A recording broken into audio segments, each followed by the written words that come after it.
Good morning, it's Monday the 16th of February. I'm Maret Gwyn and this is Europe Today, your daily dose of European news and analysis live here on Euronews. Coming up, the US calls on Europe to save the West, but Europeans are not convinced. In his landmark speech at the Munich Security Conference over the weekend, the US Secretary of State Marco Rubio said that the US and Europe are intertwined, but alignment is necessary, from the economy to culture. Meanwhile, Rubio is set to meet Hungarian Prime Minister Viktor Orban in Budapest later today, after meeting Slovakia's Robert Fico on Sunday. Now, to debrief that speech and more from the Munich Security Conference, I'm joined by our EU editor, Maria Tareo, who's just back from Munich. First, good morning, Maria. Great to see you. It seems like the initial reaction to this Rubio speech was a sense of relief. But was there really relief in Munich? Look, I think that's a great observation. It really captures the spirit of the past 3 days. Yes, that speech was more polite. It was certainly more diplomatic. There was this fundamental message of we share a history and the destinies are intertwined, both the United States and the Europe and the European Union to some extent. But then he also suggested there needs to be this form of alignment that goes from the economy to trade, cultural, even spiritually. So yes, America can work with Europe, but it's a version of Europe that needs to be in alignment with the views of the US to a large degree. With officials that I spoke, they said, look, there was relief because compared to last year, J.D. Vance, that was a wrecking ball. This year was much polite to that extent, but the structure that we've seen before from the US government, that US National Security Review, which talked about civilizational erasure, all of those points from saying we're in a sort of climate cult, the idea of wokeness, mass migration. This is not a minor issue. Marco Rubio told the Munich Security Conference, all of that was present there. At the same time, then you had the Europeans. Emmanuel Macron talked about this idea of a Europe that has been vilified and caricatured. The Chancellor Merz, who said at this point the leadership of the U.S. is being contested. It is not clear that the U.S. will lead the world. And then, of course, Kaja Kallas, I was at a panel with her. I should note, Kaja Kallas had a bit of a revival over the weekend because she was pushing back. She was really the voice that said there's a number of things that we cannot agree. It's important that our destinies are intertwined, sure, but there are things we clearly don't see eye to eye. So she was very vocal to that extent. And there was a moment also in this panel, which hopefully we can put up on the screen. And I want to read to you. This was to obviously questions that we put about the sense of relief and the response to the Marco Rubio speech. And she said, contrary to what some may say, this woke, decadent Europe is not facing civilizational erasure. In fact, people still want to join our club and the waiting list is long. Merit, it took 3 months for a European voice to finally say there is no civilizational erasure in Europe. One of the quotes that I get and one of the senses that I get from this conference, this is really the takeaway that I get from it, is that there are two competing versions now of the West. Who leads it, what the values of this West are, and also who's going to be the face of it. And at this point, I'm not really sure that they are fully aligned. Briefly, Maria, on Zelensky, he was there. Ukraine had a big delegation at Munich. What did he achieve? Look, what did he achieve? This was a difficult Munich Security Conference for President Zelensky because, again, Ukraine, perhaps because of this confusion and commotion around the U.S. and Europe, was not as dominant. And I've been to every edition as the past 3 years. He did say, however, we want to get the ceasefire, but it needs to happen before even we can go into serious negotiations. We need to see this form of ceasefire. And he also said, before we commit to a peace plan, we need to get those security guarantees. There was a question I put to him about EU membership, and he also said we have to be technically ready by 2027 because that is also a security guarantee. Let's take a look. Our membership in EU is the sort part of security guarantees. So we need it. This is the package for us. One doesn't work with another because it's economical security guarantees. With all respect to the United States and Europe. But if we will not have the date in the document, I think that Russia will block our membership in future. And it will be the problem for all of us because they will use some other countries or by themselves because they don't want us to be in EU. And that was, of course, the Ukrainian president. Two things are obvious at this point. One is they really want this date. They want to get it in a peace settlement, and the European Union is going to have to get very creative to this. But the two are increasingly intertwined. This peace deal and this date, they have become now one. Maria, thank you so much for bringing us up to speed on everything from the Munich Security Conference. And to discuss all of this further, I'm glad to say we're joined now by Fabrice Pothier, the CEO of Rasmussen Global, who previously also served as Director of Policy Planning for the NATO alliance. Sir, welcome. It's great to have you on the show this morning. Now, I'd like to get your take first on Rubio's Munich speech. Were you reassured when he spoke of an intertwined destiny for the US and Europe? Or does Europe still need to realize it cannot do it alone and needs a plan B for its security? I would say it's probably both. There was clearly a feeling of calm before the next tempest, where obviously Rubio cast a tone that was much more friendly than the previous US speaker at the previous MSC, J.D. Vance, who really kind of opened almost hostility against Europe. However, I think nobody was naive in thinking that this is not an olive branch. This is just a way to make the past few months a bit less painful. But clearly the road ahead, as I mentioned, this is calm before the next tempest, because the road ahead is still made of many differences. I think Ukraine is still lurking very much around the corner in terms of big US-Europe Ukraine difference, and Greenland is not completely, in a way, solved. And I think the Danish Prime Minister was pretty clear about that. And do you think Greenland could be the next storm? Because we heard from Mette Frederiksen, the Danish Prime Minister, over the weekend suggesting Donald Trump is still very serious about buying the island. Do you agree with her that there's still a big risk there for the NATO alliance?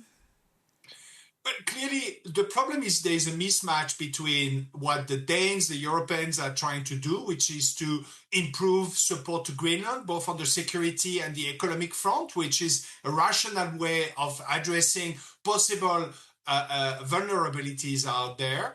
And the US president who just takes a very emotional, personal view that he just wants to own that piece of estate. He's thinking like a Manhattan real estate mogul, so he doesn't take a very rational approach to it, and that's the mismatch that I think the Danes are trying to manage with a diplomatic process. How long the diplomatic process is going to keep things together, this is the big question mark. I think we have to be ready for the next crisis, and clearly the show of unity by the Europeans in addressing the US threat on Greenland worked once and may have to work another time, but we will have to be willing to put even more skin in this game. You obviously shaped NATO policy for many years. Do you think there's a real crisis within the HQ here in Brussels? You know, we heard EU leaders, von der Leyen, talking about reactivating the EU's own defence clause over the weekend, seemingly because they cannot rely on NATO's Article 5. Is the NATO alliance, as we've known it for decades, now dead? It's gone. Well, I think it's not reactivating the EU mutual defense clause, it's making it real as a start, because it's never been taken really seriously. But on your NATO question, I think we are entering the age of parallel universes where NATO is still going to be there. It's still very much a valid option for the Europeans, both in terms of US extended nuclear deterrent, but also in terms of framework to plan and prevent the next war against Russia. However, clearly what you hear in the corridors, but also in the main hallway, is that we need to start thinking about plan Bs. And for that, you're going to have the European Union, but you also are going to have increasingly the development of coalitions, like the coalition of the willing for Ukraine, which maybe is going to be put with more substance, or the joint expeditionary force that is led by the UK. So I think you're going to have the multiplication of all these plan Bs in response to the fact that, answering your question, I think the US has introduced a very significant doubt as to its commitment to Europe via NATO, and therefore NATO is still going to go on, but is no longer the one and only plan A. Fabrice Pothier, that's all we have time for this morning, but thank you so much for coming on and joining us and sharing your insights. Now, as we mentioned there, the President of the European Commission said in Munich over the weekend that the EU needs to bring its own mutual defence clause to life, saying you change or you die. Our reporter Jakob Jannes has been scouring through the EU treaties in search of this little-known mutual defence clause. Did you know the EU has its own mutual defence clause? Your reporter didn't. But suddenly, it is the hottest topic in Europe. Just days ago, the head of NATO told Europe to keep dreaming if they think they can defend themselves without the US. But the EU Commission President fired back. Independent Europe just means let's develop our strength without constantly leaning on someone else. And part of her plan involves a little-known rule, the Article 42.7. So, what is it? It says if an EU country is attacked, all the members have an obligation to help. And on paper, the wording seems to be stronger than NATO's famous Article 5. It doesn't even require a unanimous vote to activate. But there is a catch. The EU is not a military alliance, and it lacks a unified command structure.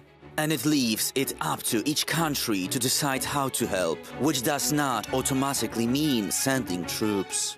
And in fact, it has only been triggered once, after the 2015 Paris attacks. Plus, there is a trust gap. When Eastern European nations look for a true security shield, they look to NATO, not Brussels. But with Washington demanding Europe to take over its own conventional defense, and with growing doubts around the future of NATO, the clock is ticking. The EU is also wondering what happens if the US closes its nuclear umbrella over Europe. And building a fully independent European nuclear shield would cost billions of euros and take time. So Europe has the treaty and the article. Now it just must build the military strength to back it up. Jakob Jannes reporting there. Now, as we just heard, European leaders are reigniting the debate on a common European nuclear umbrella amid the continued threats from Russia and eroding trust in the US. Joining me in the studio to explain more is our defence reporter Alice Tidy, also freshly back from Munich for us. Good morning. Alice, lots of Europeans talking about this over the weekend, the need for a common, homegrown European nuclear deterrence. Why now? Well, basically, the Europeans, although they've gone to great lengths over the past week to say that they believe that the US is fully committed to NATO, that they believe it is committed today, tomorrow, that it will be in 10 years, that it will be in 20 years, there's still a lot of concerns over that commitment. I mean, remember that last year, Washington cast doubt over its commitment to Article 5, so Europeans responded by more than doubling their spending target within the alliance.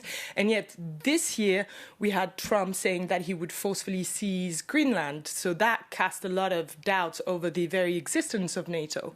And obviously, the US has also said that he wants to pull back, but there's a lot of unsaid yet over how that partial pullback would happen and whether or not this could include the nuclear deterrent, right?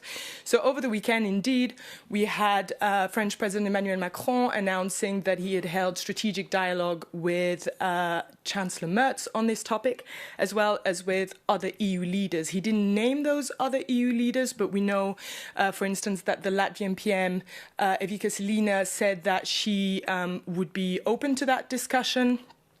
We also had the Polish president yesterday telling Polish media that he wants his armed forces to look into the nuclear potential.